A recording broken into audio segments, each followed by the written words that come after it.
Middle class मामले में आपका स्वागत है। व्यापार समाचार में हिंदी समाचार से DRCMA अल्गेसन ZLTD के CEO और ND पर सेबी का आदेश भाग -6 26.4 इकाई संघ 1 ने बैंक स्टेटमेंट ओ सहित कोई भी दस्तावेजी साक्ष्य प्रस्तुत नहीं किया है जिसमें यह सुनिश्चित करने की क्षमता है कि उसके द्वारा 200 रुपए करोड़ की एक निश्चित जमा राशि उसके द्वारा बनाई जा सकती है। व्यक्तिगत क्षमता और नहीं उनका मामला है कि उन्होंने इस तरह की एक निश्चित जमा राशि बनाई। इस प्रकार एक तरह से ZEL द्वारा निर्धारित जमा का निर्माण इकाई संख्या का प्रभावी रूप से प्रभावी निर्वहन था। एक का दायित्व सुनिश्चित करें कि 200 रुपए करोड़ की एक निश्चित जमा राशि को YBL के साथ SL ग्रुप द्वारा रखा जाएगा। 26.5 यहां तक कि LOC के नंगे पढ़ने से भी यह अनुमान लगाया जाता है कि एंटिटी नंबर 1 ने LOC के माध्यम से अपनी व्यक्तिगत क्षमता में LOC नहीं लिखा था। वह YBL को बता रहा है कि ZEL सहित SL ग्रुप से संबंधित कंपनियां यह सुनिश्चित करेंगी कि कम से कम 200 रुपए करोड़ का एक निश्चित जमा YBL के साथ उपलब्ध होगा। यदि वह अपनी व्यक्तिगत क्षमता में लिख रहा था तो उसके पास SL समूह से संबंधित कंपनियों को संदर्भित करने का कोई कारण नहीं होना चाहिए। 26.6 YBL ने 11 अक्टूबर 2019 को अपने पत्र की वीडियोग्राफी करते हुए ZEL के साथ अपने संचार में तय जमा के विनियोग के बारे में बताया था, जो कि एंटिटी नो द्वारा जारी LOC को संदर्भित किया गया था। एक SL समूह की विभिन्न कंपनियों को YBL द्वारा दी गई वित्तीय सहायता के लिए बैंक के पक्ष में इसने यह भी कहा था कि YBL द्वारा निश्चित जमा के विनियोग सहित विभिन्न संभावनाओं पर SL समूह की कंपनियों नेतृत्व टीम के साथ चर्चा की गई थी। एंटिटीज द्वारा रिकॉर्ड पर कोई सामग्री उपलब्ध नहीं है या यह दिखाने के लिए प्रस्तुत किया गया है कि उन्होंने एंटिटी नंबर द्वारा जारी किए जा रहे LOC के बारे में YBL के साथ कोई आपत्ति जताई थी।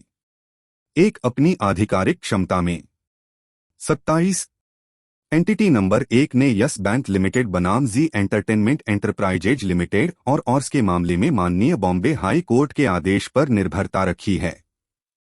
19 अगस्त को फैसला किया 2020 जिसमें यह माना गया था कि LOC गारंटी की प्रकृति में नहीं था और इसलिए उस तरह से व्याख्या नहीं की जा सकती थी। 28 LOC के पहलू पर गारंटी की प्रकृति में है या नहीं मैंने यस बैंक लिमिटेड के मामले में order of honour Bombay high court पढ़ा है। इकाई संख्या द्वारा भरोसा किया। एक LOC जो उक्त आदेश में विचाराधीन था। LOC दिनांक मई था 31/2016 को लिविंग एंटरटेनमेंट लिमिटेड मॉरिशस द्वारा उधार लेने की सुविधा के लिए एंटिटी नंबर 2 द्वारा YBL को दिया गया।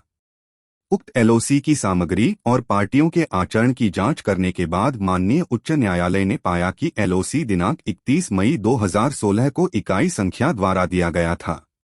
2 से YBL एक गारंटी नहीं थी और अन्य बातों के साथ इस प्रकार है। किसी दिए गए मामले में आराम का एक पत्र वास्तव में गारंटी के लिए राशि हो सकता है। आराम का हर पत्र वास्तव में एक गारंटी नहीं है। नामकरण महत्वहीन है जैसा कि शब्द गारंटी की अनुपस्थिति है। दस्तावेज को एक पूरे के रूप में माना जाता है, एक उचित वाणिज्यिक अर्थ में पढ़ा जाता है और घटनाओं और संबंधित दस्तावेजों के संदर्भ में। प्रश्न में दस्तावेज एक गारंटी है या नहीं, यह उन सटीक शर्तों पर निर्भर करता है जिनके लिए गारंटर खुद को बांधता है। कानून में गारंटर ने जो किया है उससे अधिक के लिए कोई गारंटर उत्तरदायी नहीं है। किसी भी अनुबंध के निर्माण का आकलन करने के लिए पार्टियों का आचरण एक प्रासंगिक कारक है। 29 मैं ध्यान देता हूं कि माननीय बॉम्बे उच्च न्यायालय का पूर्वोक्त आदेश 31 मई 2016 को LOC तक सीमित था। यह माननीय उच्च न्यायालय द्वारा आयोजित किया गया है कि ऐसी परिस्थितियां हो सकती हैं जहां एक LOC को गारंटी के रूप में माना जा सकता है। इसलिए यह प्रस्तुत करने के लिए कि तत्काल LOC दिनांक 4 सितंबर 2018 की गारंटी नहीं थी क्योंकि माननीय उच्च न्यायालय ने माना है कि LOC दिनांक 31 मई 2016 की गारंटी नहीं थी। उक्त आदेश की गलत समझ है। मैं दोनों LOCs की सामग्री से गुजरा हूं। 4 सितंबर को एलओसी में दोनों लोसीएस की सामग्री अलग अलग है। 2018 लेखक सुनिश्चित करता है कि कम से कम 200 रुपए करोड़ का एक निश्चित जमा वाईबीएल के साथ उपलब्ध होगा, जबकि एलओसी दिनांक 31 मई 2016 में कहा गया है कि यह समर्थन एटीएल मीडिया लिमिटेड जेडईएल की सहायक कंपनी के पास उधारकर्ता के साथ इक्विटी बटा को संक्रमित करके एक पुट विकल्प समझौता था। बटा अपनी सभी कार्यशील पूंजी आवश्यकताओं आदि को पूरा करने के लिए ऋण। 31 मई 2016 को एलओसी के मामले के विपरीत, जहां तत्काल मामले में 31 मई 2016 को एलओसी के संबंध में जेडईएल और वाईबीएल के बीच कानूनी विवाद था। जेडईएल और वाईबीएल दोनों ने 22 जुलाई 2020 को उस निश्चित जमा से संबंधित मामले को हल कर दिया था, जो 4 सितंबर को एलओसी के बल पर समाप्त हो गया था। 2018 के माध्यम से वाईबीएल उधारकर्ताओं और जेडईएल के बकाया राशि की ओर निश्चित जमा को समायोजित करके प्रतीत होता है, पुनर्प्राप्त उधारकर्ताओं से राशि। इस प्रकार जहां तक वाईबीएल का संबंध था, एलओसी ने गारंटी के रूप में काम किया। मैं ध्यान देता हूं कि निपटान की शर्तों के तहत वाईबीएल ने 200 रुपए करोड़ की निश्चित जमा राशि की आय को रखा था। इसलिए यह ऊपर से देखा जा सकता है कि दो मामलों के तथ्य और परिस्थितियां अलग हैं। इसलिए मेरा विचार है कि माननीय बॉम्बे उच्च न्यायालय के आदेश पर इकाई संख्या 1 द्वारा रखी गई निर्भरता गलत है। 30 उपरोक्त सामग्री के पक्षपात के बिना इकाई संख्या 1 ने प्रस्तुत किया है कि एलओसी की सामग्री का एक नंगे छिद्र यह दिखाएगा कि एलओसी विशेष रूप से एसएल ग्रीन मोबिलिटी लिमिटेड में बकाया ऋणों के लिए जारी किया गया था, न कि अन्य उधारकर्ता संस्थाओं के बकाया ऋणों के लिए। इसलिए उधार लेने वाली संस्थाओं के लिए जेडईएल की निश्चित जमा राशि के वाईबीएल द्वारा विनियोग बिना किसी प्राधिकरण के था। 31 इस संबंध में मैं ध्यान दूंगा कि वाईबीएल द्वारा 200 रुपए करोड़ की निश्चित जमा राशि के विनियोग में अधिक तथ्य शामिल हैं। इस हद तक कि LOC SL green mobility limited के बकाया ऋण के लिए था। एंटिटी नंबर 1 सही है, लेकिन एंटिटी नंबर 1 जो पेश नहीं कर रहा है वह तथ्य यह है कि 24 जुलाई 2019 को जब वाईबीएल ने निर्धारित जमा राशि का परिसमापन किया, एसएल ग्रुप से संबंधित कंपनियों की कुल बकाया राशि जिसमें एसएल ग्रीन मोबिलिटी लिमिटेड जिसमें 200 रुपए करोड़ बकाया था, 8,470 रुपए करोड़ थी।